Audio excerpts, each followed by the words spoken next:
అమరావతి నిర్మాణంలో భాగంగా పలు ప్రాజెక్టులను అధ్యయనం చేసేందుకు రాష్ట్ర పురపాలక పట్టణాభివృద్ధి శాఖ మంత్రి నారాయణ బృందం లండన్లో పర్యటిస్తోంది. ఈ పర్యటనలో భాగంగా అక్కడ పలు కీలక ప్రాజెక్టులను పరిశీలించి అమరావతిలో అమలు చేయగలిగే ఆధునిక పట్టణ ప్రణాళిక, sports city, river front development వంటి అంశాలపై నారాయణ బృందం అధ్యయనం చేస్తోంది. ఈ నేపథ్యంలో city of London corporation planning and development director గిన్ రిచర్డ్తో మంత్రి నారాయణ బృందం సమావేశం అయ్యింది. లండన్ నగరం మాస్టర్ ప్లాన్, అభివృద్ధి ప్రణాళికలు, రవాణా సౌకర్యాల పైన్ గ్రిడ్ గురించి పవర్ పాయింట్ ప్రజెంటేషన్ ద్వారా వివరించారు.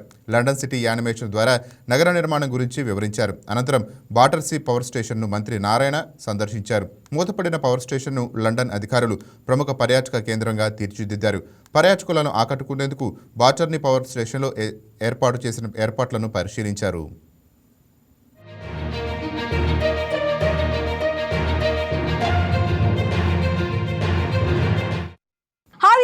ఈ వీడియో మీకు నచ్చినట్లయితే లైక్ కొట్టి షేర్ చేసి వైకే టీవీని సబ్స్క్రైబ్ చేసుకోండి.